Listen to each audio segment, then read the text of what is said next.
Shalom Elohim, Bapak Ibu semua dan teman-teman yang saya kasihi dalam Tuhan Yesus. Puji Tuhan, kita berjumpa kembali dalam program Kesaksian Iman.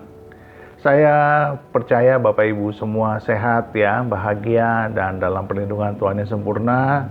Saya berdoa semua pergumulan ya, doa-doa Bapak Ibu teman-teman semua dijawab Tuhan ya. Pada waktunya Tuhan pasti akan menjawab doa-doa Bapak Ibu dan teman-teman semua, karena kita percaya bahwa Tuhan kita adalah Tuhan yang memperhatikan umatnya, Tuhan yang peduli, Tuhan yang sayang kepada anak-anak kekasihnya.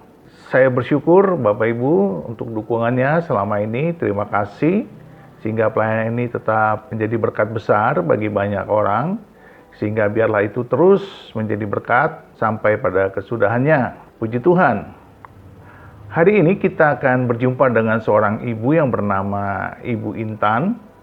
Beliau seorang yang sangat intim dengan Tuhan ya.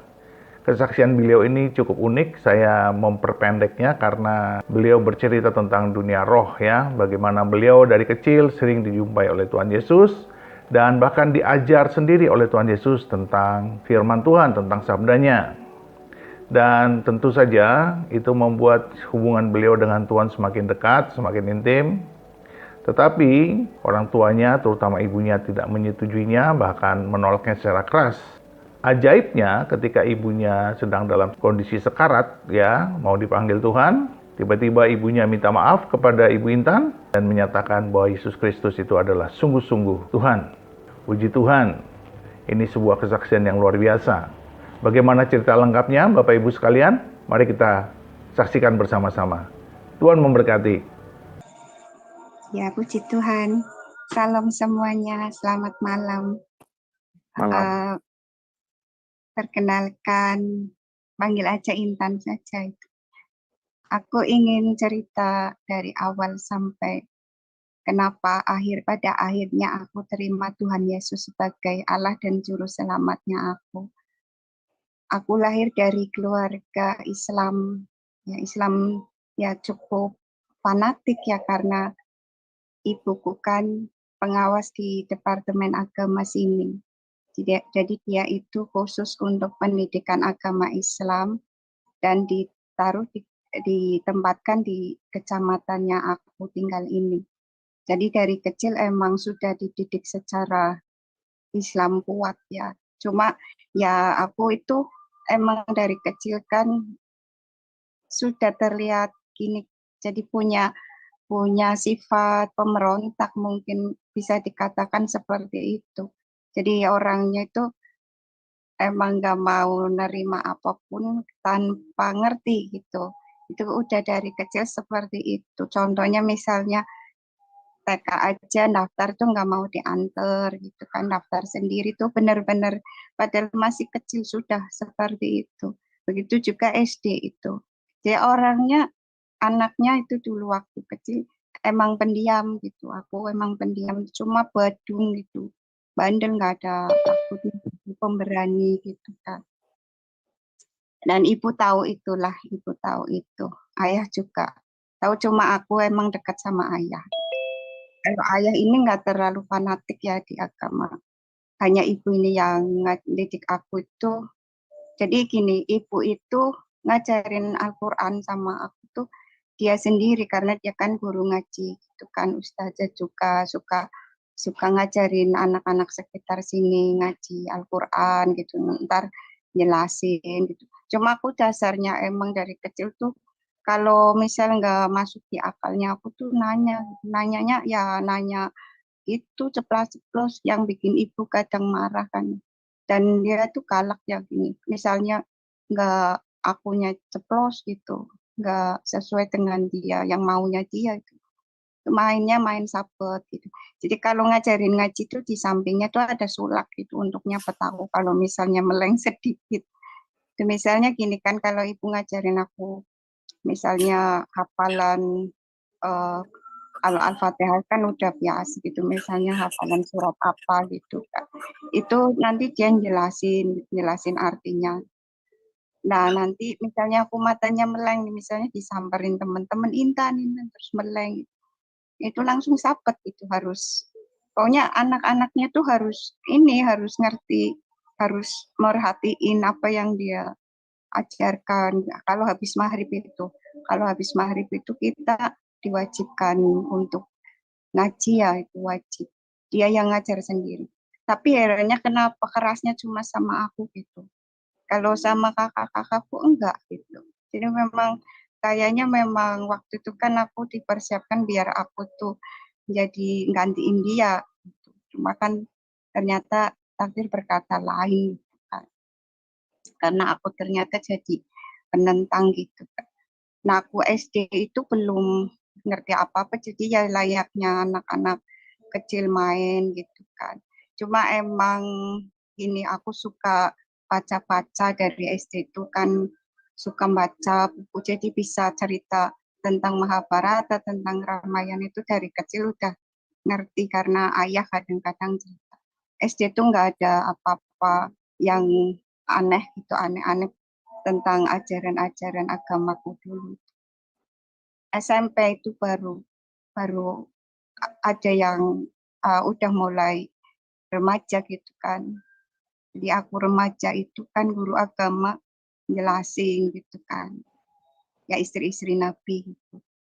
Dan aku tuh heran ketika ini Pak Guru ini menjelaskan eh, Nabi itu punya istri masih muda gitu kan, yang kecil itu anak kecil umur 6 tahun. Nah itu karena aku kan anaknya gitu kan, kalau ngomong itu nggak bisa direm kalau di hati. Diem, pendiam sih pendiam gitu kan, terkenalnya aku tuh pendiam. Cuma kalau ada yang nggak srek itu berani. Jadi berani gitu ngomong. Kenapa kok begitu gitu kan? Kenapa anak kecil ini kayak terus ini Pak gurunya marah kan? Nanti kamu karena kan guru agama di sini kan di bawahnya ibu gitu. Ibu bukan atasannya gitu. Jadi dia bilang nanti kamu tak bilangin sama ibu kamu.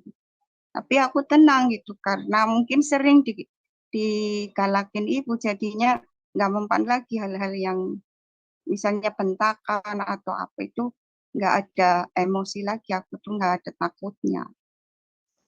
Jadi habis maghrib tuh ternyata benar Pak gurunya ke situ. Terus itu intan tadi begini-begini masa gini-gini ibu marah kan. Habis guru agama aku pulang itu aku disapet gitu. Intinya nggak boleh menghina Nabi sama sekali. Cuma kalau aku disapet apa enggak nggak ada istilah kayak anak lain sakit hati gitu nggak ada, orangnya mungkin udah dibikin seperti itu sama Tuhan ya, hatinya itu mudah banget melupakan hal-hal yang mungkin bagi orang lain menyakitkan. Itu bagi aku enggak. Jadi tetap sibuk dengan pikiran sendiri. Kenapa ya? Kenapa gitu? Itu sibuk mencari tahu gitu. Udah itu SMP sebenarnya udah benih ya, benih-benih eh, untuk bertanya-tanya selanjutnya gitu kan. Terus mulai gitu. Tapi meskipun seperti itu aku nggak bertanya lebih jauh gitu kan. Udah cuma heran aja. Habis itu karena mungkin masih remaja, udah hilang itu pikiran itulah. Ya mungkin nabi-nabi zaman dulu istrinya banyak gitu aja udah. Terus tetap apa mengimani gitu kan. Cuma aku emang ini dari SD itu juga SMP itu dari SD udah mulai Tuhan itu nggak mungkin kejam gitu kan. Terus Tuhan itu nggak mungkin ini galak gitu. Tuhan itu nggak mungkin lah aku aja gini kan. Pernah bilang sama ayah, Intan aja misalnya ini Intan disakiti orang, terus orangnya kita lempar ke api itu kan Intan nggak tega ya. Kalau Tuhan Maha Pengasih Penyayang pasti lebih nggak tega lagi kan ayah. Ayah cuma senyum kan. Jadi ya aku punya pendapat bahwa yang Tuhan ini apa kehendak itu yang Tuhan sayangi haruslah manusia yang bisa menyayangi semua kalangan gitu, yang bisa menyayangi misalnya orang Cina gitu kan, orang Jawa, terus orang Islam, orang Kristen.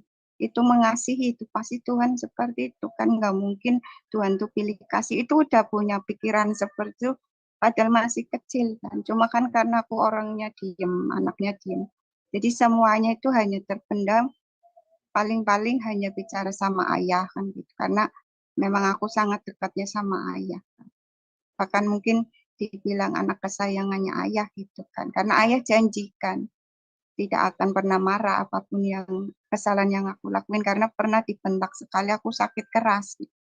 Jadi saat sakit keras itu ayah meluk dan janji tuh apapun yang kamu lakukan kesalahan apapun ayah nggak akan marah. Gitu. Dan itu ditepati sampai beliau meninggal, itu nggak pernah dia itu marah sebadung apapun aku. Yang marah-marah ya ibu doang. Makanya ya wajar aku nggak dekat. Cuma kan sifatnya di Islam kan dididik harus hormat sama orang tua, terutama ibu. Makanya aku ya diam kalau ibu itu nggak berani bantal. Maksudnya kalau dia ngomel-ngomel, marah-marah itu nggak berani, cuma mendengarkan gitu. Tapi nggak sakit hati sih gitu. Jadi berlalu aja ibu itu ngomong apa tuh berlalu. Habis itu aku SMA kelas 1 itu nggak ada apa-apa. Aku kelas 2 itu yang mulai ini. Cuma ya lagi-lagi karena mungkin masih remaja yang nggak begitu nggak begitu nganggap itu mimpi spesial. Cuma kan dulu kan kalau di agamanya aku kan kalau mimpi nabinya gitu kan hebat gitu. Tapi kenapa aku mimpi nabiku malah nolak, diajak salaman nggak mau gitu kan. Nah, aku di sana mimpi gitu ketemu Nabi ini gitu kan. Terus dia disalamin seluruh di Mekah itu disalamin. Giliran itu udah sepi, udah orang udah nyalamin semua. Aku nggak deket, nggak mau gitu kan. Nggak mau sama sekali. Terus dia yang deket gitu. Ajak salaman, malah itu akunya nolak, nggak mau sama sekali kan. Terus aku bangun di sana terus ceritakan sama ibu gitu. Karena ibu kan seneng kalau misalnya apa Muhammad gitu kan seneng. Ibu Intan mah mimpi lu, mimpi itu diajak salaman aku. Wah hebat, kamu apa kalau gitu nanti derajatnya naik gitu kan. Ah derajat apaan gitu, karena masih remaja kan. Nah aku dulu lugu banget gitu. Anaknya Badung tapi nggak ngerti gitu, nggak pikirannya nggak nyampe-nyampe ke sana gitu. Bahkan nggak ngerti cinta itu apa gitu. Kadang cinta sih apa ibu gitu, pada ketawa itu kan. Cinta kalau lihat laki-laki itu gemeteran. Suatu hari lihat guruku kan, aku gemeteran. Apa Intan cinta sama gurunya? Intan ya bu, karena gemeteran. Nah kenapa galak soalnya? Itu mah bukan cinta, kamu itu takut gitu kan. Saya nggak ngerti gitu, nggak ngerti apa-apa itu. Polos banget. Nah itu kan kelas 2 SMA itu mimpi itu. Salaman tapi nggak, akunya nggak mau. Habis itu ke ayah gitu cerita gitu, ayah Intan mimpi ini kan, mimpi diajak salaman sama Nabi, tapi Intannya kok nolak nggak mau. Maya senyum tuh. Kalau ayah orangnya pendiam ya, tenang gitu, lembut, jadi jarang kadang nanggapinya, cuma kadang suatu saat kamu ngerti gitu aja. Kalau nanggapin apa yang aku ceritain itu selalu begitu, nanti suatu saat kamu ngerti, nanti suatu saat kamu paham gitu. Belum saatnya, kadang-kadang seperti itu. Orangnya kan tenang. Nah, lain harinya gitu kan, nggak lama lah. Lain harinya mimpi lagi gitu kan. Mimpi, tapi di situ bisa ngerti tuh Nabi Isa gitu kan. Tapi aku kan nggak ngerti Nabi Isa ini Yesus, nggak ngerti. Aku nggak ngerti kekristenan. Meskipun dulu SMP tuh banyak teman Kristen, bahkan main bareng, bahkan sering kadang makan di rumahnya namanya Esther ini kan, itu teman akrabku. Tapi nggak pernah bahas-bahas agama atau apa, karena tadi prinsipnya aku tuh harus baik sama semua orang gitu, entah itu Kristen, entah itu Cina, aku harus akrab. Karena Tuhan tuh pasti pilih orang yang mengasihi semuanya, nggak pandang apapun gitu, udah punya prinsip gitu. Jadi nggak masalah gitu kalau aku dulu gaul sama Cina itu juga akrab, sama orang Kristen juga akrab itu. Itu nggak ada jarak lah, kayak layaknya anak-anak main. Itu nggak pernah aku ini, cuma ibu kadang-kadang ngelarang gitu kan, jangan sering main sama ini gitu. Itu Kristen ini gitu. Cuma aku nggak nanggapi gitu, tetap main gitu kan, tetap akrab sama mereka. Nah, di masih kelas 2 SMA itu aku mimpi lagi kan. Jadi di situ jadi ngerti itu Nabi Isa gitu kan. Aku panggilnya itu kan, nggak ngerti Yesus, itu nggak ngerti sama sekali. Nah, di situ dia manggil nama kan, lembut banget suaranya, Intan gitu. Terus aku nengok dan nggak ngerti, di situ aku lari meluk dia, terus panggil dia tuh Bapak gitu, Bapak, Bapak, Bapak. Aku heran kan, aku kan nggak ngerti orang Kristen panggil Tuhan itu Papa, sama sekali nggak ngerti. Orang teman-teman Kristenku juga nggak pernah cerita-cerita agamanya gitu kan. Nah terus aku cerita lagi sama ibu kan, ibu Inta mimpi ketemu Nabi Isa loh. Terus wah hebat dong gitu kan. Pokoknya kalau mimpi Nabi kan katanya hebat gitu kan. Cuma kan sebatas karena aku masih remaja ya, cuma sebatas cerita mimpi itu. Terus kok Intan meluk ya, terus panggil papa, papa, papa. Terus ibu diem, terus cerita lagi sama ayah gitu kan. Nah ayah diem, cuma senyum gitu. Senyum terus bilang lagi gitu, nanti suatu saat kamu ngerti Nok gitu kan, kalau panggil aku Nok gitu kan, karena aku emang anak kesayangan dia gitu kan, sayang banget.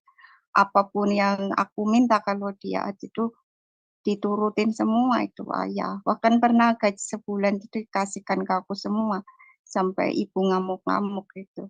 Ya mungkin saking sayangnya ayah itu deket banget sama aku kan. Tapi akhirnya sama anak lain enggak. Ayah jarang nyapa gitu. Cuma memang sama aku aja itu ngobrol sampai malam gitu. Aku kan banyak nanya sama dia, Allah itu apa ayah gitu kan. Jadi emang dari dulu ketertarikannya aku itu sama kayak begitu, hal-hal yang memang aneh gitu kan. Kenapa Allah nggak bisa dilihat dan sebagainya. Indah mah pengen ketemu Allah gitu kan. Itu cita-citanya, Indah pengen ketemu Allah. Allah hebat ya ayah. Bisa bikin ini bintang, bisa bikin bulan. Kalau orang nggak bisa ya yang nggak hebat gitu. Jadi rindu sosok yang seperti itu, yang luar biasa hebat gitu kan. Makanya ketika ibu cerita Nabi Isa tuh, ini loh Intan bisa, kalau di Islam kan katanya bisa bikin burung gitu kan. Terus katanya ngidupin orang mati itu Intan. Wah, berarti orang sakti ya ibu itu gitu. Paling sebatas-sebatas itu karena belum memahami benar ya tentang itu kan, sejauh pikiran anak-anak gitu. Mulailah eh, ini apa, kuliah gitu. Nah di kuliah ini aku seperti ditempa gitu kan. Mulai suka belajar itu, belajar karena gini, aku tuh pengen tahu rahasia gitu kan. Sebenarnya rahasia itu gimana sih gitu kan. Allah itu gimana, Allah itu gimana. Itu meskipun aku tuh pas kuliah tuh ya luar biasa bedung kan. Jadi benar-benar nakal luar biasa tuh. Mulai mulai karena mungkin nggak di ini nggak ada perhatian dari orang tua, benar-benar dilepas. Cuma tetap aja suka baca-baca gitu kan. Suka ini suka itu. Pokoknya yang hal-hal baca itu sampai kadang-kadang tidur sama setumpuk buku. Buku bacaan semua dari filsafat sampai politik gitu. Kita baca gitu. Jadi bisa ngerti ini itu. Cuma kan ada satu hal yang kadang-kadang pernah baca lagi kata-kata, jangan terlalu percaya dengan buku-buku gitu kan. Ilmu pengetahuan karena nggak semuanya benar. Itu kadang-kadang juga ada yang aku nggak inilah nggak percaya juga. Cuma gini, aku ketertarikan ke rahasia-rahasia. Lah ini besar sebenarnya di balik kenakalan dan kebadungan aku gitu. Itu benar-benar tetap ada gitu. Aku ingin tahu gitu kan. Nah, aku belajar dan terus tanya sama dosen lah. Sebenarnya ilmu tertinggi dalam Islam itu apa? Ya itu Intan makrifatul tasawuf. Nah, disitulah aku mulai menggali itu makrifatul tasawuf. Dari kenapa kan di situ kan untuk mencapai gitu, mencapai kesempurnaan atau kesucian diri gitu. Tuh harus berpuasa, harus menghapuskan sifat-sifat buruk, gitu. Pokoknya harus mensucikan diri sendiri gitu kan. Nah, baru nanti Allah bisa masuk ke hatinya orang itu. Jadi penyatuan dengan Allah itu intinya seperti itu. Manunggaling kaulah Gusti kalau dalam bahasa Jawa ya, tapi kalau di Makrifatul itu istilahnya hulul gitu kan. Nah, cuma kan ada satu poin yang di situ ada seperti ini aku sebenarnya karena mungkin hampir lulus kuliah jadi kan banyak waktu luang gitu kan. Pada saat kuliah sih enggak sih, masih belajar-belajar hal biasa. Cuma karena mungkin banyak waktu luang, jadi aku keinginan tahunya aku itu hanya baca-baca itu, akhirnya itu. Nah itu pas waktu luang itu hampir lulus kuliah itu. Aku mulai belajar itu. Jadi ada satu poin yang bikin aku agak kaget gitu kan. Di situ dikatakan Allah itu Allah ya waktu itu aku masih itu Allah. Allah itu bisa mengejawantahkan dirinya sebagai manusia. Di dalam insanul kamil gitu atau manusia sempurna. Itu nanti Allah tinggal di situ. Tapi tak pikir gini kan, waktu itu aku udah tahu, agak tahu ya. Udah mulai ngerti Isa itu Yesus gitu, udah ngerti lah. Dan itu lahir dari Roh Kudus kan. Tidak ada penciptaan tahu-tahu ya begitu itu kan. Jadi sebagai manusia. Jadi dia suci itu jelas di situ. Uh, Pengejawantahan Allah di bumi sebagai manusia. Ya aku bilang kan ke dosen-dosen itu, kalau misalnya Allah mewujudkan diri jadi manusia lewat manusia suci, yang layak itu kan cuma Yesus gitu kan. Nah itu jadi heboh kan. Cuma aku nggak, ini sih orangnya emang dari dulu cuek, orang mau ngomong apa. Makanya sebenarnya aku masuk Kristen terus dibully sana sini, difitnah, dicaci maki, nggak terlalu terpukul sih. Karena mungkin karena aku orangnya kan kalau kalau udah punya prinsip tuh nggak mau nengok itu urusan mereka gitu. Aku mah pokoknya urusannya aku gitu. Jadi punya punya pandangan seperti itu. Itu bukan urusanku. Dia mau jahat, mau apa itu urusan mereka, bukan urusanku gitu. Apalagi setelah aku ikut Tuhan itu kan, apalagi kan benar-benar nggak ngurusi urusanku cuma sama Tuhan gitu. Jadi dari dulu udah seperti itu, datangnya dari mana juga aku nggak tahu, punya prinsip seperti itu. Orang mau mencaci aku, mau membenci aku, mau apa itu sebenarnya bukan urusanku, itu urusan mereka gitu. Kalau aku urusannya ya urusanku saja gitu. Jadi nggak terlalu shock dibully, dicaci, difitnah, katanya masuk Kristen demi sekardus mie sama sekarung beras. Nggak ada. Aku tuh nggak kenal orang-orang Kristen sih. Jadi bisa ada yang tanya, yang ngajarin siapa? Nggak ada. Nggak ada yang ngajarin Tuhan langsung.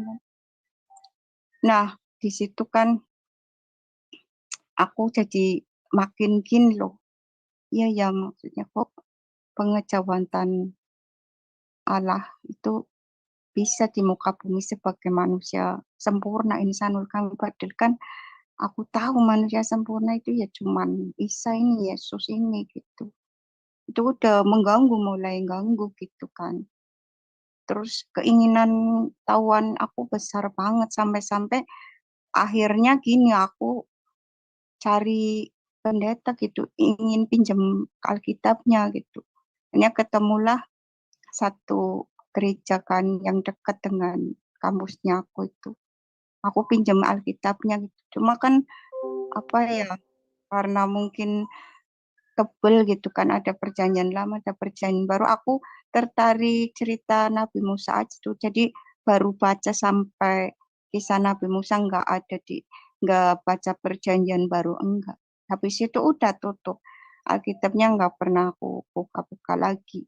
Cuma gini, aku harus tahu waktu itu kan, aku harus tahu sisi kebenaran dari kacamatanya yang tidak benar gitu kan.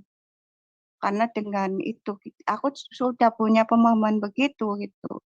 Aku harus tahu, justru harus tahu kebenaran atau tahu tahu yang terang dari sisi yang gelap gitu. Jadi aku bisa melihat terang itu nyata gitu.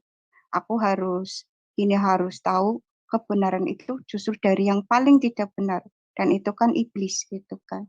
Aku ingin tahu kitabnya iblis gitu. Jadi aku cari-cari gitu. Aku carikan ada Satanic Bible itu namanya, atau Injil Setan kan. Di situ aku baca gitu kan. Oh, ternyata di situ gini, karena ada 4 kitab ya, kitab nomor 1 tuh eh, kitab Satan gitu, nomor 2 itu Lucifer, nomor 3 itu Belial, nomor 4 itu Leviathan gitu. Satan ini organisasinya ya, yang maksudnya ini perkumpulan para malaikat-malaikat yang memberontak sama Tuhan itu. Lucifer ini sama sebenarnya kan, cuma kan ada yang panggil dia Helel, Sahar kayak gitu. Cuma aku yang mengacu pada sosok iblis aja lah udah, untuk mempermudah itu iblis semua gitu kan. Terus si Lucifer ini kan ini apa, penguasa udara itu, kalau itu ya semacam elemen udara. Terus si Belial ini kan yang di daratan, untuk ngatur-ngatur para malaikat kegelapan di daratan. Leviathan itu yang di lautan atau air. Jadi yang khusus dunia kegelapan udara itu Lucifer itu atau Helel itu, artinya bintang timur kan, atau Venus, itu banyak artinya lah sebenarnya. Cuma aku nggak mau jauh jelasin masalah namanya, yang penting itu satu sosok iblis semua itu kan. Nah di situ anehnya gini, di kitab-kitabnya ya, satu itu justru ini loh, apa, mendorong pertumbuhan agama-agama gitu kan. Terus mengajarkan kebaikan gitu kan, filosofi, ilmu pengetahuan gitu, filsafat gitu. Itu di situ diajarkan gitu, kemerdekaan manusia sebagai pribadi yang sempurna dan gini-gini itu. Tapi ada satu hal gitu, aku nggak usah jelasin isinya. Intinya isinya itu seperti itu kan, kebajikan juga dijelasin di situ kan, kemerdekaan manusia dari perbudakan dan sebagainya. Pokoknya baik-baik gitu acaranya, bahkan mengasihi sesama gitu kan, perdamaian gitu di situ. Jadi nggak iblis itu nggak berjalan di jahat aja gitu. Di ini juga di bidang kebaikan, tapi ada satu hal yang aku garis bawah itu, yang aku akhirnya ganggu sekali ya. Mereka semua ini kitab ini tuh menolak Yesus Kristus. Aku kaget kan di situ. Ya shock juga sih. Shock juga. Kok kenapa hanya nolak Yesus Kristus gitu. Jadi kesimpulannya di situ kan, mereka ini para iblis ini atau malaikat-malaikat pemberontak ini. Ini sebenarnya enggak ini kan, bukan nyembah Lucifer, enggak nyembah di kelompok malaikat ini, enggak nyembah-nyembah siapapun. Cuma mereka ini saling bekerja sama gitu kan, untuk memberontak ke Tuhan intinya gitu. Karena si Lucifer ini ingin jadi Tuhan intinya seperti itu. Jadi nggak ada istilah mereka berjalan di catat, enggak, justru yang ini menipu manusia kan, ketika mereka ini mengajarkan kebajikan, kebaikan, amal ibadah gitu kan, agama-agama itu. itu didorong pertumbuhan agama-agama semuanya. Kecuali satu, menghujat Yesus Kristus itu. Aku kaget kan di situ. Kenapa ada apa dengan Yesus kan gitu kan. Waktu itu aku belum ngerti kealahan dan sebagainya. Nggak ngerti lah pokoknya di situ kok kenapa Yesus Kristus. Nah di situ aku mulai terganggu banget. Meskipun gini, meskipun misal Tuhan nggak datang ke aku aja, aku udah shock gitu kan, udah shock. Aku tetap harus ikut Tuhan Yesus. Karena di situ iblis dan anti Yesus gitu. Kalau iblis anti Yesus ini, para malaikat kegelapan anti Yesus, berarti Yesus tuh yang benar dong gitu. Itu ganggu sekali di pikirannya. Gimana ya gitu kan, udah dingin tanganku, dingin gitu kan. Berkecamuk lah intinya. Sebenarnya itu yang aku berarti harus ikut Tuhan Yesus kan gitu. Itu udah mengganggu banget di benaknya aku, itu sangat mengganggu itu. Apalagi di situ kan dia ini si para iblis ini kan mempunyai dua jalan gitu untuk menyesatkan.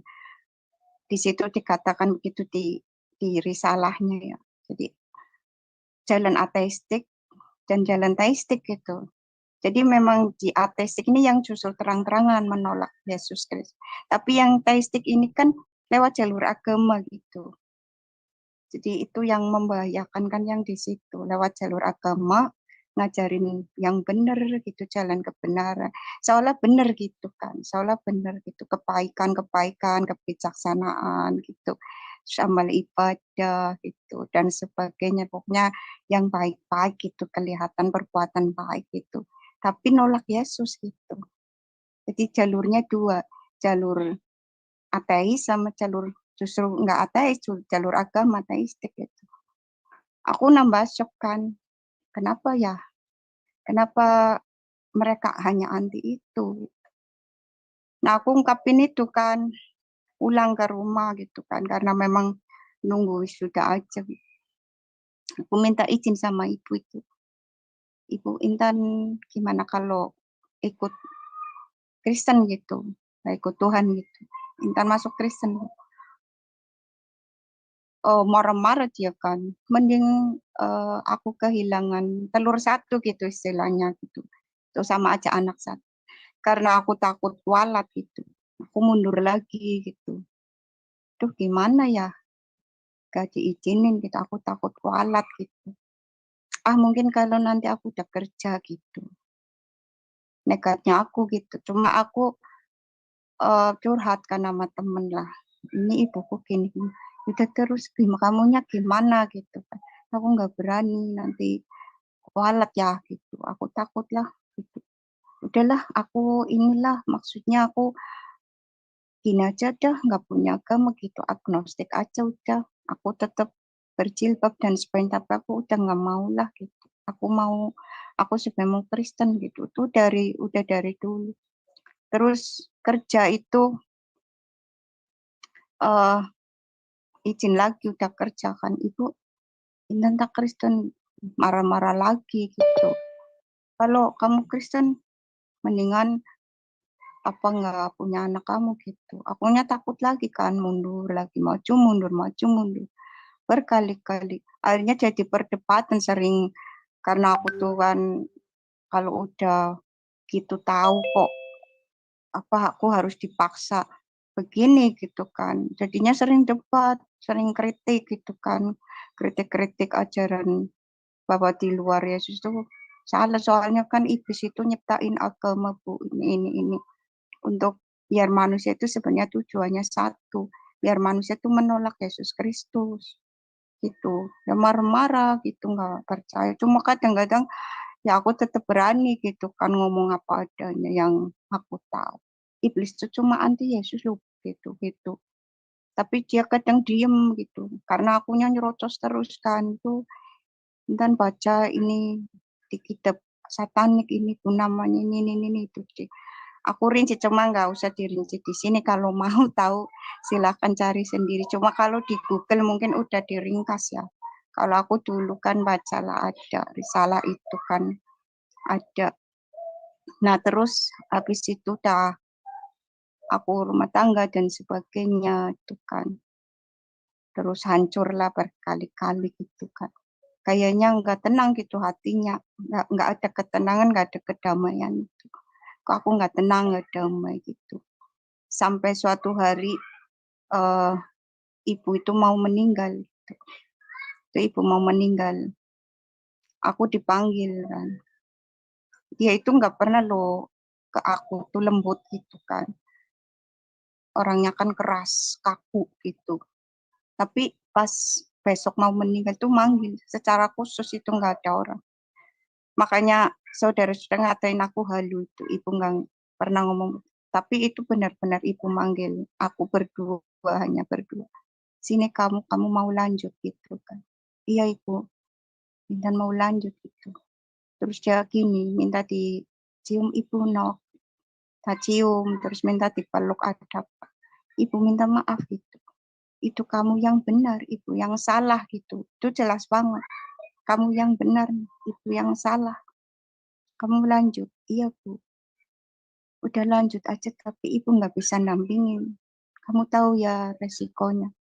Iya ibu, minta mah nggak peduli gitu kan. Terus semangat nok gitu kan. Ada Tuhan gitu, dia semangatin gitu kan. Iya bu, terima kasih. Di situ aku lega. Tapi waktu itu Tuhan belum datang itu. Nah, ibu akhirnya besoknya meninggalkan di pangkuannya aku. Terus sudah nggak lama itu bulan sekitar April itu bulan April 2020. Tapi aku lupa nggak nyatet tanggalnya itu aku kan kehilangan segalanya lah intinya. Kehilangan segalanya Tuhan tuh datang gitu. Habis hujan-hujanan aku itu sebenarnya rebutan anak itu anak perempuan kan. Aku tuh kan sama ini anak perempuan ini mungkin lebih sayang daripada ke anak-anak laki-laki itu kan. Jadi kemanapun dia sama, tapi direbut juga gitu. Padahal aku udah nggak minta apapun dari, karena aku bercerai gitu kan. Nggak minta apapun dari dia gitu kan. Hanya minta anak ikut aku gitu yang perempuan. Tapi iya gitu kan. Iya, tapi ternyata perjalanan waktu dia diambil itu. Aku nengok nggak di ini, nggak dikasih gitu. Aku ke sana nggak dikasih. Padahal aku ini sama anak perempuan ini tidur aja gitu kemana-mana aja selalu bareng gitu kan nggak pernah pisah gitu jadi kayak apa rasanya kan dipisahkan ya aku di situ putus asa gitu kan bukan karena aku kehilangan semuanya enggak cuma kehilangan anak perempuan ini di situ aku mulai bertanya gitu sama Allah kan ya Allah kalau kamu emang nggak kejam nggak kayak gini gitu kan aku kan nggak jahat gitu. Kenapa seperti harusnya kan dia yang jahat. Gitu. Tahu-tahu ya itulah ada sinar cahaya kan. Tadinya kecil jadi terang-terang terang. Itu benar-benar nyata kan. Itu Tuhan Yesus itu. Dan dia mulai bicara gitu kan. Aku dipeluk pundaknya. Dan itu mungkin momen yang aku terima kasih gitu kan. Benar-benar nggak bisa aku lupakan. Gitu. Itu momen-momen yang merubah segalanya gitu dari hatiku sampai hidup dan cara berpikir aku. Itu dia hanya bilang gak banyak sih. Cuma setelah itu mah memang dia mengajari sendiri. Aku tuh jarang baca Alkitab ya, tapi apa yang dari dia itu di Alkitab ada semuanya. Jadi dia ngajarin pertama itu yang pengajaran dari dia. Kamu katanya mau lihat Allah gitu. Dia masih pakai kata Allah itu kan. Terus aku ya Allah itu Intan. Aku ini Allah. Terus ya nggak tahu pokoknya aku langsung itu terima aja gitu. Karena waktu itu damai banget gitu. Yang tadinya aku tuh kacau, kacau banget itu mau malah mau bunuh diri itu kan. Terus dia bilang, Intan, akulah jalan kebenaran dan hidup itu. Ikutilah aku gitu. Terus dia bilang, tak ada pertolongan di bawah kolong langit ini. Kalau nggak melalui aku, nggak ada keselamatan. Tuh Intan, di situ aku takut banget. Bisa sih gak ada keselamatan gitu. Aku tuh kan orangnya sebadung apa gitu, badung banget gitu. Nggak bisa nangis gitu. Orang itu nggak bisa nangis. Itu nangisnya nangis ngamuk Kak dulu kalau misalnya sama ibu nggak diturutin gitu. Maunya itu nangis ngamuk, bukan nangis sedih. Itu orangnya nggak sedihan gitu loh. Tapi saat itu bisa benar-benar aku tuh bisa nangis. Nangis yang nggak pernah seumur hidup aku nangis terus lembut hatinya itu karena aku orangnya sangat keras gitu kan. Badung bandel banget gitu. Mungkin gak ada lah anak sebadung aku. Laki-laki pun waktu itu mungkin gak ada yang sebadung aku lah. Tapi saat itu kok bener-bener kayak disentuh gitu, lembut banget. Damai-damai, damai nggak bisa aku katakan ya kayak apa dampaknya aku jadi damai banget. Terus dia bilang aku suruh maafin gitu orang-orang itu kan. Tapi aku bilang nggak bisa gitu, masa jahat gitu, maafin mudah gitu. Tapi Tuhan bilang bisa, nanti kamu tidur, nanti bisa, besok bisa sembuh tuh. Tapi aku waktu itu nangis terus. Tuhan nerangin gitu. Jangan nangis, jangan sedih. Aku tuh sayang kamu. Kamu anakku sekarang. Gitu. Di situ aku kayak ada sosok pengganti ya, kayak ayahku kan udah meninggal gitu kan. Jadi damai kayak ayahku sendiri. Jadi kok langsung akrab gitu loh. Bisa langsung akrab. Terus aku panggil dia, kan ingat waktu SMA manggil dia papa kan waktu di mimpi itu. Saya langsung panggil papa gitu. Ya udah papa. Udah kamu tidur nanti sakit hati kamu hilang, benci kamu hilang, percaya. Terus iya papa. Udah aku tidur nurut kan. Bersih-bersih gantikan karena aku hujan-hujanan tuh. Kayak orang stres. Terus aku tidur. Iya itu ajaib. Bangun itu kok aku aneh ya gitu. Nggak ada benci, nggak ada sakit hati. Pokoknya hilang semua gitu. Nah aku berani ke gereja akhirnya. Aku berani kayak punya semangat. Aku akhirnya ke gereja. Dikira aku kalau misalnya ke gereja bisa langsung dibaptis gitu kan karena nggak tahu. Sama sekali belum tahu, tapi aku udah percaya. Belum tahu kealahan itu kayak gimana itu belum tahu. Tapi aku jadi tahu di situ kan. Nanti apa perjalanan waktu Tuhan ngajarin sendiri kan. So, aku ke gereja, aku ngobrol-ngobrol sama yang di gereja itu kan. Nah, terus aku pulang, aku gembira gitu kan karena aku orangnya kan gini, kalau misalnya apa meyakini sesuatu terus aku yakin itu benar gitu, aku tuh nggak mau menafik gitu, jadi benar-benar inilah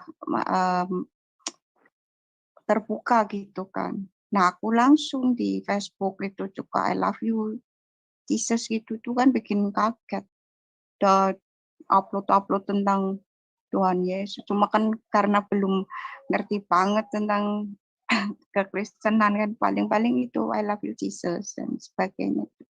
Dan itu bikin gempar kan. Nggak ada angin, nggak ada hujan. Tahu-tahu seperti itu pada nanya, pada chat terus. Aku jawab apa adanya. Iya, aku sekarang ikut Tuhan Yesus gitu. Kakakku kaget juga kan gitu. Kamu kesurupan inilah. Ada yang bilang itu jin yang datang, itu hayalan halu. Nggak masalah, yang penting yang jelas aku nggak halu. Yang jelas aku ngerti gitu kan. Nah, Mbak Intan menerima Yesus itu kan prosesnya kan waktu yang Mbak Intan sampaikan ketika ketemu Nabi nggak mau salaman, terus ketemu dengan Yesus, ya tiba-tiba kok merasakan damai, akhirnya mulai belajar, lalu ke gereja dan di gereja diterima dan dibaptis dan baru mulai Melihat Iya. melihat itu dikasih perlihatkan gitu ya. Baik, Mm. teman-teman sahabat WFM, nanti kita kasih waktu untuk bertanya, kurang lebih 10 menit waktunya. Baik, kami persilakan Pak Pendeta Kris untuk bertanya. Silakan Pak. Mbak ceritakan dulu di mana setan, baiknya setan. Satu-satu dari awal deh. Setan kan ini kan kalau misalnya manusia itu langsung gini yang diperlihatkan yang cacat kan jarang ada pengikutnya. Pastikan manusia kan sebenarnya naluri rohnya kan ingin baik gitu. Jadi sebenarnya si iblis ini kan menggodanya itu lewat jalan 2 jalur itu. Nggak mesti jahat kok Pak. Ya, yang saya tahu gitu, nggak mesti jahat. Dia itu kan menggodanya satu jalur yang tadi apa baik sama yang buruk gitu. Nah, maksudnya baik ini sebenarnya palsu karena nanti ujungnya tetap maut gitu. Ujungnya Tandanya Mbak berbeda dong, tadi Mbak katakan bahwa setan itu ada baiknya juga. Saya bingung. Jadi jangan menganggap setan itu jahat semua.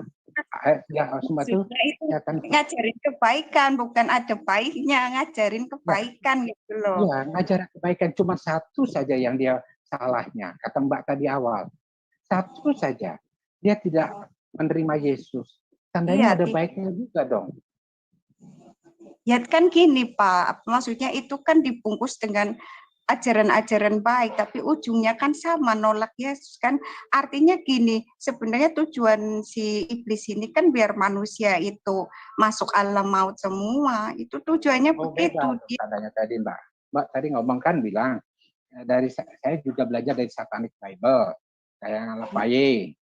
Itu kebetulan saya juga pernah lihat. Saya masih belajar Mbak, masih awam, saya masih baru-baru juga. Nah, saya juga begitu, saya heran tadi Mbak bilang bahwa di dalam Satanic Bible itu mengajarkan kebaikan. Hanya satu, dia menolak Yesus. Nah, mengajar kebaikannya apa? Jadi tadi kan awal orang akan beranggapan bahwa di dalam Bible setan itu ada mengajarkan kebaikan. Tapi tadi nggak nyambung tentang kebaikan palsu. Mbak langsung bilang, saya di situ juga belajar bahwa setan mengajarkan kebaikan juga di Satanic Bible. Gimana kebaikannya? Saya sudah cerita saja, belum saya rinci tentang Satanic Bible-nya. Ya, itu kebaikan yang sebenarnya itu nanti ujungnya maut kan. Tetap kan sebenarnya tujuannya satu saja, tujuannya satu. Maksudnya begini, Pak Kris, Pak Pendeta, tadi sebelum live itu memang di belakang saya mengatakan untuk tidak menyebutkan kitab yang dimaksud dengan setan kitab setan itu gitu. Jadi yang dimaksud iblis berbuat baik itu seperti yang dinyatakan Alkitab bahwa cara beribadahnya seperti benar gitu, padahal sebenarnya enggak. Ya, artinya begini, jangan sampai yang mendengarkan di sini punya satu persepsi bahwa tadi disampaikan bahwa di Alkitab Satanik pun, makanya saya juga masih belajar, Bre. Saya masih baru ini, Bre. Nggak berani nyebutin, Pak.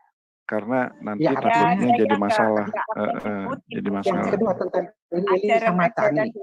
Di luar Tuhan Yesus kan banyak juga ajaran yang baik, tapi kan nolak Yesus Kristus. Ya, oke. Itu oke kita kesampingkan sekarang. Seakan-akan baik, padahal enggak. Gitu. Iya, seakan. Oke lah. Makanya saya dari tadi ngapain hubungannya dengan Satanic Bible? Kita harus berbicara tentang kebenaran di dalam Alkitab itu sendiri. Jangan disampingkan dengan saya gini loh Pak, sebentar saya kan dulu basicnya bukan orang Kristen, saya ingin cari kebenaran, jangan Anda dong, Anda kan memang dari kecil Kristen kan begitu. Saya kan ibaratnya kan mencari kebenaran itu dari mana aja kan gitu, kan nggak sah-sah aja kan ujungnya ke Tuhan Yesus kan begitu. Satu sumber. Jadi Ibu dari sekarang ini saya belum mendapat satu tangkapan bahwa tentang satu kesaksian Ibu, bagaimana perjumpaan Ibu sama Tuhan sampai Tuhan mengubahkan Ibu. Saya latar belakang Ibu saya juga bukan Kristen. Kami keluarga besar itu dari punya pondok pesantren besar, punya masjid besar. Bukan soal sama, Bu. Saya juga mantan penjahat. Tapi kembali lagi, dalam satu kesaksian ini di mana perjumpaan ibu dengan Tuhan sehingga Tuhan mengubahkan ibu dan akhirnya punya jalinan yang baik. Dari mana? Kalau saya memang waktu itu Tuhan jamah saya. Nah sekarang itu nanti lanjut lagi. Nanti Ibu tolong jelasin. Yang kedua tentang Eli lama sabachthani. Tadi Ibu bilang mengenai bagaimana manusia itu jauh dari Tuhan. Betul ya?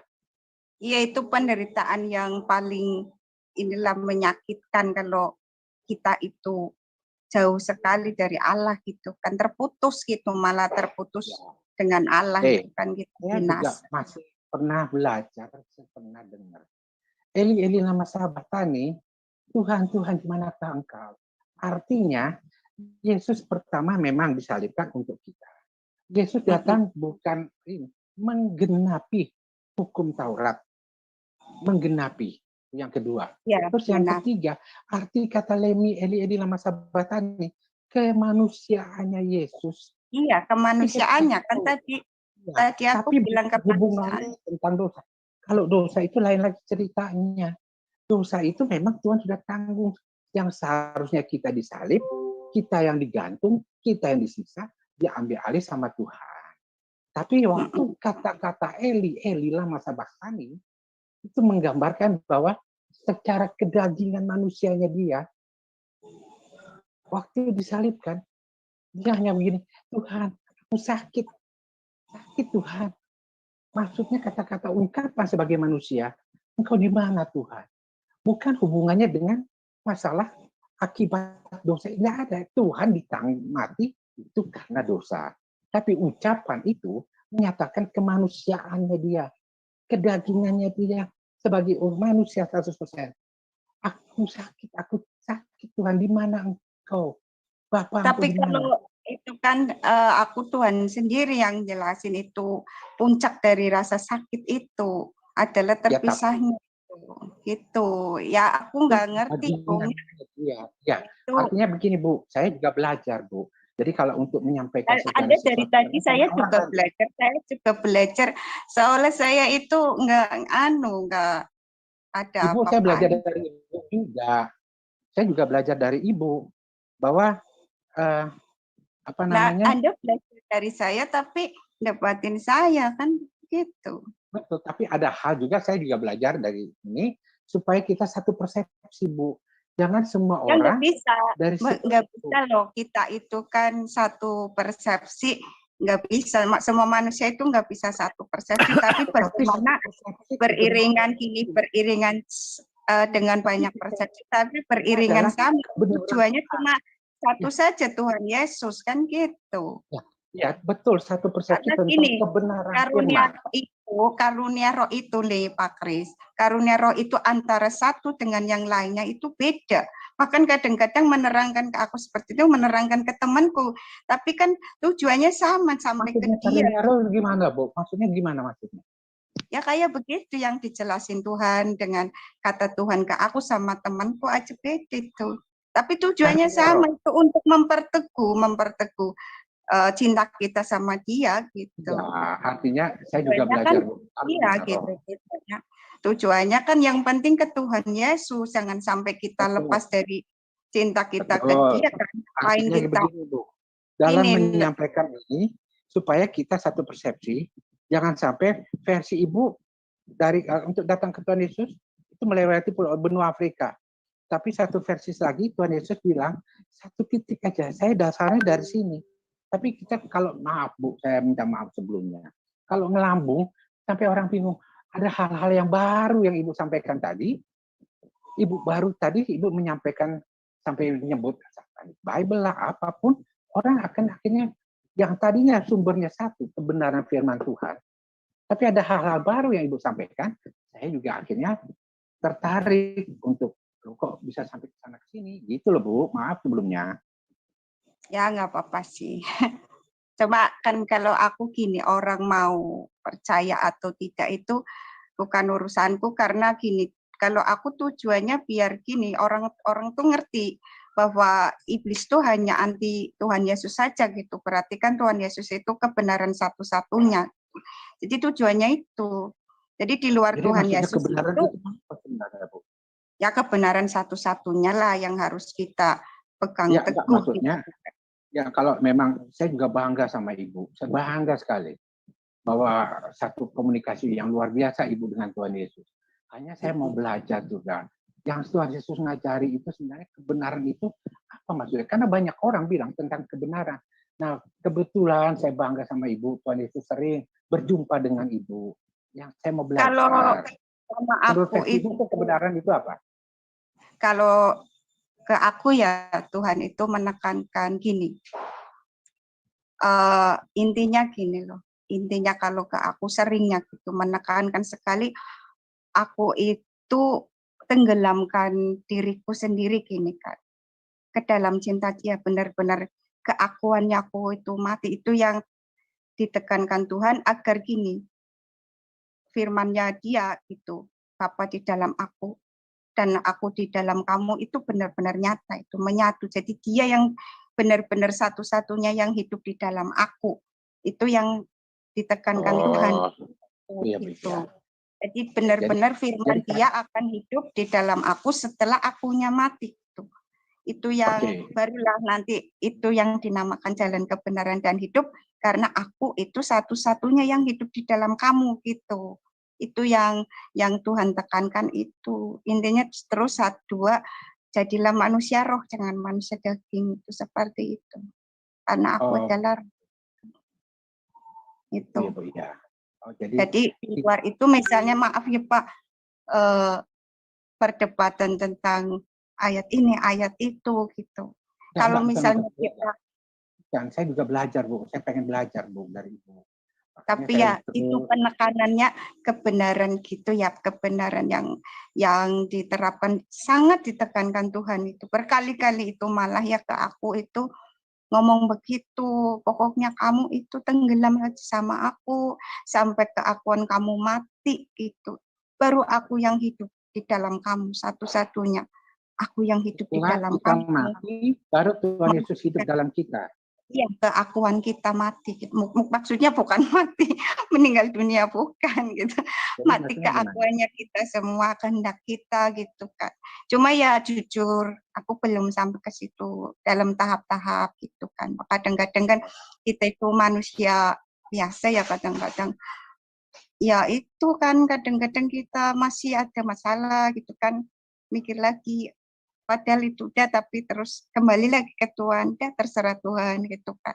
Kadang-kadang muncul lagi gitu sifat kemanusiaan kita kan, apalagi misalnya kita itu dikelilingi dengan banyak ini kehidupan sehari-hari gitu kan, pasti kan ada muncul lagi gitu kan. Tapi terus aku kembalikan lagi, itu yang aku lakuin setiap harinya tuh paling-paling seperti itu, kembali ke Tuhan lagi, kembali gitu, terus di hati itu terus gitu. Sampai benar-benar ya tadi yang Tuhan harapkan ya keakuannya aku mati jadi dia benar-benar yang hidup di dalam aku. Itu sih Pak yang kebenaran itu bisa mungkin ada gitu. Artinya kalau ada perbuatan daging, ada yang Tuhan ini adalah buah-buah roh begitu ya Bu ya. Iya gitu. Ya, tapi saya belajar juga sama-sama Bu. Makanya saya juga artinya belajarlah di sini ya. Iya. Banyak hal yang saya juga. Iya intinya itu sih sebenarnya hari ini itu aku mau pesan gitu sama orang itu ya, untuk memahami kebenaran itu ya gini itu tadi matikan keakuan kita gitu kan, keegoan kita gitu kan semuanya hilang sirna terus kita hanya cukup tenggelam dalam Tuhan Yesus saja gitu setiap harinya gitu. Kayak makanya aku kan kalau berdoa itu enggak minta-minta gitu kan Pak. Doanya gitu, ya Tuhan Yesus, terima kasih. Intan minta maaf ya Tuhan gitu. Tenggelamkan Intan udah cinta Tuhan aja gitu. Matikan keakuan Intan. Matikan semuanya tentang Intan. Gantikanlah Intan dengan Engkau saja ya Tuhan, biar Engkau satu-satunya yang hidup di dalam Intan. Maka jadilah raja di hati Intan, jadi raja di pikiran Intan. Engkaulah yang berkuasa atas Intan. Segalanya Tuhan gitu. Jadi Engkau benar-benar hidup yang hidup satu-satunya di dalam Intan. Intan musnah. dan hanya ada Jadi Engkau saja. pertanyaan saya, Itu. kan Ibu berjumpa Tuhan, bahkan Tuhan. Itu yang Tuhan tekankan itu, Pak. Ya. Kalau yang Dan tadi lain-lain Ibu kan sih menyampaikan bagaimana Ibu berjumpa dengan Tuhan. Yang saya iya. rindukan, perjumpaannya Ibu asal muasalnya. Asal muasalnya hidup saya hancur. Ya, enggak. Kapan Tuhan berjumpa dengan Ibu? Saya ketemunya di penjara. Pada malam itu jam 2 pagi. Tuhan datang. Aku ketemunya itu waktu ya itu aku kan frustasi kan karena anakku kan direbut itu kan padahal itu aku kan sama anak perempuan ini kan mungkin kalau dibilang sayang banget gitu kan karena memang nggak pernah ya dari anak-anak yang lain ya itu yang paling aku sayang karena perempuan sendiri kan ya itu direbut gitu kayak ada goncangan luar biasa. Apalagi waktu itu kan aku kehilangan semuanya itu, Pak. Itu Tuhan datang itu kan. Itu perjumpaan yang mengubah lah intinya. Pertama kali. Itu pertama kali. Terus apa yang, dalam bentuk bagaimana waktu itu saya duduk sendiri terus tiba-tiba iya, kayak gitu. Duduk sendiri, kayak gitu. Ya mungkin kayak papa gitu, lihat cahaya. Itu enggak mimpi ya maksudnya, itu benar-benar nyata gitu. Enggak mimpi gitu. Aku sadar gitu, Pak. Ya, terus lihat itu cahaya pertama. Ya itu jadi sosok. Tapi aku nggak bisa menjelaskan sosoknya kayak gimana. Ya, anugerah Tuhan, Bu. Saya juga pernah berjumpa Tuhan. Anugerah Tuhan. Sampai akhirnya saya juga belajar. Kalau saya itu setiap berjumpa dengan Tuhan, Tuhan mengajarkan dari saya disuruh mencatat. Apapun siapkan dan catat semua. Sampaikan kepada mereka. Walaupun perjumpaan khusus kayak apa, Tuhan selalu mengajarkan itu. Mengajarkan artinya Tuhan memberitahu kepada kita, Tuhan juga untuk menyampaikan supaya jadi berkat bagi mereka yang lain. Ya kan?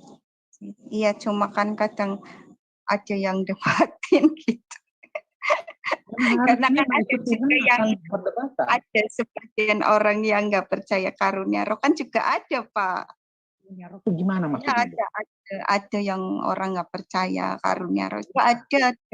Ya, maksudnya karunia itu bagaimana, Bu? Maksudnya gimana? Ya itu yang misalnya penglihatan kita yang melihat Tuhan itu ada yang nggak percaya juga ada, ngapain itu jin juga ada gitu. Ada lah, Pak. Cuma aku kan yang penting gini kan kalau iya misalnya itu setan, aku kan malah jadi jahat kan. Kenapa aku yang tadinya nggak baik wataknya gitu kan. Kenapa berubah dengan sendirinya tanpa aku usaha gitu kan. Ternyata aku tanya itu akibat ya tadi Roh Kudus bekerja di dalam kita. Dan itu kan yang punya hanya yang mengikat hati dan hidup di dalam Tuhan Yesus yang punya Roh Kudus itu kan. Di luar itu enggak. Tuhan, apa maksud saya tuh Tuhan Yesus dengan Roh Kudus itu gimana, Bu? Saya masih belum. Ya kan gini, kalau Tuhan bilang kan setelah dia itu ke surga kan ibaratnya meninggalkan rohnya gitu kan, roh penghiburan Roh Kudus ini di dalam manusia-manusia yang ini yang percaya terus hidup di dalam dia gitu kan.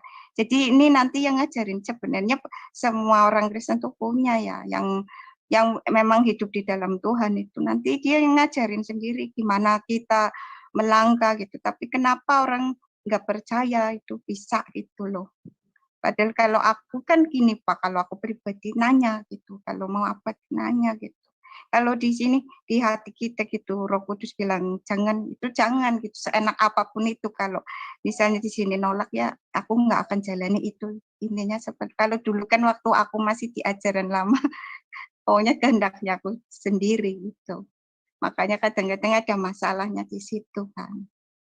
Oke, baik. Ini saya sebenarnya kalau mau tanya, tapi kayak kesempatan yang lain nanti saya terlalu inilah. Silakan Bre, lanjut ya Bre. Cuma itu Pak. Ya, terima kasih Pak Kris. Ya. Baik, ada lagi teman-teman yang mau bertanya atau saya mengucapkan selamat datang dulu kepada Pak Sipri Asa, terus Sis Ruby, terus siapa lagi tadi yang masuk ya? Nah ini mereka Murtadin juga nih. Kebetulan teman-temannya Mbak Intan ya. Selamat datang, selamat bergabung. Nanti Pak Sipriasa aku hubungi ya. Kalau teman nggak Untuk usah lah. berikutnya siap ya. Kalau teman kan bisa chat. Baik Bro Terima Juni, kasih. silakan Bro Juni. Iya, terima boleh nggak, Bro? kasih. Aduh. Oh, Ya, ntar lanjut. habis Bro Juni, Bro Panda habis Bro Juni. Ya enggak gini, bentar aja. Aku Masih terima nggak kasih ya, Mbak Intan. Iya. Ini luar biasa ya, dari pemaparan Mbak Intan, kena banget ke aku gitu, bahwa kita harus matikan kedagingan. Iya. Ya. Iya. Hidup di dalam itu bukan tentang mi, enggak. Tapi tentang Tuhan, kembali lagi kepada Tuhan, kembali lagi pada Tuhan. Kalau kita masih selalu saya, kita bakalan jatuh terus. Tapi ketika Tuhan di diri kita, berkarya di dalam diri kita, itu jadi berkat bagi orang lain. Ya ini aku sih diteguhkan gitu dari kesaksian ini. Ya itu aja yang aku mau nambahin. Terima kasih. Ya. Terima kasih Bro Juni. Mbak Intan cerita dong yang udah menangin jiwa 4 orang atau berapa? Enggak sih, 5 orang. Waduh, 5 orang menangin jiwa, luar biasa. 5 orang Puji Tuhan, meninggal. haleluya. Meninggal yang emang dia itu sebelum ikut Tuhan udah sakit ginjal parah ya. Dan itu aku minta sama Tuhan kan, Tuhan normalkan darahnya gitu, normal gitu. Terus Tuhan normalkan ini tensinya normal gitu. Tapi terakhir ternyata Tuhan bilang gini, Intan, gimana kalau aku lebih sayang dia? Itu. Dan itu dibahas malam sebelum dia itu besoknya meninggal, aku bahas sama dia. Aku mau bicara gitu. Dia kan tidur di sini itu malam itu dan sehat waktu itu. Aku mau bicara sama kamu, tapi kamu jangan takut gitu. Kalau sudah sama Tuhan Yesus, kita nggak takut mati karena gini, kita ini kalau sudah sama Tuhan Yesus tidak akan berhadapan dengan malaikat maut. Kita akan langsung ke Tuhan Yesus gitu kan. Terus dia ngomong apa Tuhan gitu. Tuhan kok bilang begini sama aku Intan, gimana kalau aku lebih sayang temanmu itu? Artinya kamu, dia nggak akan lama lagi sama kamu. Gitu. Terus dia malah berseri gitu aja. Aku senang ya ketemu Tuhan daripada aku sakit begini, ngerepotin kamu ya Intan. Kayak kan emang ngerepotin banget kan. Ke aku itu ngerepotin banget. Cuma kan aku kan di Tuhan jangan bosan gitu kan. Jadi aku kan nurut aja sama Tuhan jangan bosan. Cuma kan akhirnya aku sampaikan malam itu. Cuma waktu itu Tuhan memang gak ngomong harinya kapan, hanya ngomong gimana kalau aku lebih sayang teman kamu, terus dia gak akan lagi lama lagi sama kamu. Ternyata besoknya dia dipanggil Tuhan. Dipanggil Tuhan, tapi aku nggak nganter karena aku harus kerja kan. Aku suruh biasa karena ada teman lagi dan temanku ini ya musliman masih muslim dan dia bersaksi aku tuh baru lihat pokoknya orang meninggalnya bagus banget. Maksudnya temanku ini katanya gini kan waktu itu kan cuci darah karena dia kan sakit ginjal. Setiap Senin kan biasa dia hemodialisa gitu kan. Nah dia waktu itu katanya menghadap ke ini pintu, lihat ke pintu dia manggil itu temanku, aku nafasnya sesak gitu. Tapi terus habis itu lihat ke pintu seolah ngeliat Tuhan gitu, karena dia tiba-tiba mulutnya di Tuhan gitu, di Tuhan. Terus keduanya nengok ke temanku itu sambil mungkin itu loh Tuhan gitu, jadi isyarat gitu kan. Terus senyum gitu, dia senyum sambil itu loh Tuhan kayak gitu. Nah habis itu tidur Tuhan, terakhir itu Tuhan Yesus itu tidur terus udah meninggal itu senyum bagus banget. Mbak Intan sekarang lagi megang Alkitab nggak? Enggak. Enggak ya. Aku mau kasih hadiah satu ayat buat kesaksian Mbak Intan. Biasa saya lakukan begitu, setiap yang bersaksi saya kasih ayat untuk hadiah renungan gitu. Ya, baca Nah, buat saja. Mbak Intan terus aku kasih Amsal 14 ayat 1 dan 2. Iya. Nggak pegang ya. Baik, saya share Enggak. screen aja ya. Supaya Mbak Intan nanti yang baca ya, Mbak. Bisa kan? Bisa. Kalau tulisannya Share besar. screen ya. Oke, bentar ya. Mudah-mudahan ini jelas.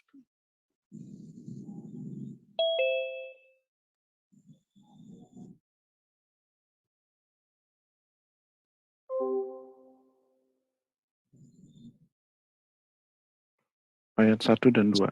Silakan Mbak Intan. Kelihatan nggak? Kelihatan.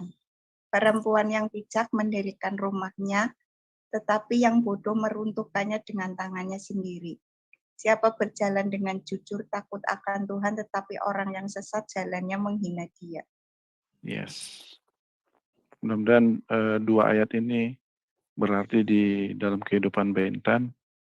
Dan saya rasa untuk malam ini kita sampai di sini aja ya Mbak Intan ya. Karena jam 9 nanti masih ada acara. Takutnya nggak keburu gitu, nggak kejar. Baik teman-teman, begitu Cuma indah aku ya mau kesaksian malam ini. pesan, Kenapa? mau pesan sama semua orang, Boleh. Silakan. terutama Closing ya statement ya. Iya, khususnya orang-orang Kristen aja ya. Orang-orang yang hidup di dalam Tuhan. Jadi pesannya aku ini ya, aku kan ibaratnya mendapatkan Tuhan gak mudah gitu kan. Harus melalui banyak penderitaan yang nggak bisa kan aku ceritakan di sini semua penderitaannya aku kayak apa. Yang jelas itu aku menderita sekali saat itu. Tapi aku nggak suka cerita yang menderita itu kan. Karena justru dari penderitaan itu aku mendapatkan berlian sejati, berlian yang sesungguhnya, gitu, mendapatkan Tuhan Yesus. Pesanku gini, jangan pernah meninggalkan Tuhan Yesus. Amin. Demi apapun gitu. Demi apapun, demi siapapun. Karena gini, kalian kan nggak pernah melihat bagaimana sakitnya di alam maut. Ngerinya di alam maut. Kalau aku menyaksikan hampir tiap hari. Nah gini, jangan pernah menukarkan Tuhan Yesus dengan cinta dunia dan cinta manusia. Jangan pernah. Kalian akan menyesal karena orang itu ketika mau meninggal itu akan diperlihatkan yang sebenarnya. Kalau aku kan sudah diperlihatkan. Itu kan karunia Tuhan buat aku. Tetapi gini, jangan pernah meninggalkan Tuhan Yesus karena hanya Dialah yang akan menyelamatkan roh manusia di detik-detik terakhir hidupnya. Di situ. Taruhannya di situ. Kita kan harus punya prinsip ya kan, mati itu pasti itu kan. Aku mendapatkan prinsip itu harus melalui hal-hal yang sangat menyakitkan. Nah, yang sudah mendapatkan kok dibuang gitu. Berlian yang asli malah dibuang, malah memilih berlian yang palsu. Jadi hiduplah dalam cinta, tenggelamkan diri dalam cinta Tuhan Yesus Kristus. Nanti mati itu tidak akan berhadapan dengan yang namanya maut atau malaikat-malaikat. Langsung Tuhan Yesus yang menjemput. Itu yang dinamakan selamat. Kita selamat, diselamatkan oleh Dia. Karena hanya Dia yang bisa menyelamatkan kita. Itu jangan pernah meninggalkan Tuhan demi siapapun, demi apapun, meskipun itu terlihat mewah, terlihat mempesona, terlihat menakjubkan. Jangan menukar Dia dengan cinta dunia dan cinta manusia. Nanti menyesal di akhir hidup. Itu saja, Mas Pur. Baik. Terutama bagi orang-orang Kristen yang meninggalkan Tuhan itu. Iya. Puji Tuhan, kesaksian yang luar biasa dari Ibu Intan ya. Beliau begitu menolak secara keras prinsip-prinsip diskriminatif di dalam ajarannya yang lama dan juga mempertanyakan bagaimana nabinya dahulu kok bisa menikahi seorang anak kecil yang di luar nalar beliau, yang di luar akal sehat, tetapi itu terjadi. Dan kemudian beliau menolak ajaran tentang poligami yang begitu menyengsarakan para wanita dan bersikap secara tidak adil. Dan inilah yang harus kita dukung terus dalam doa kita, Bapak Ibu semua, teman-teman yang saya kasihi dalam Tuhan Yesus. Janganlah kita abai ya, jangan kita tidak peduli.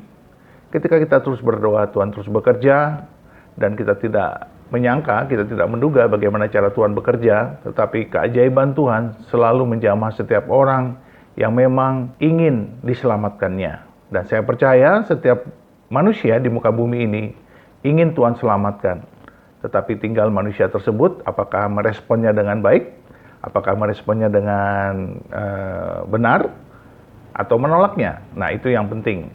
Dan mari Bapak Ibu semua kita terus berdoa, kita terus mengasihi, kita tetap bertahan dengan iman kita, dan biarlah itu menjadi Tuhan perhitungkan ya, biarlah menjadi kekuatan kita di akhir zaman ini untuk terus melayani Tuhan.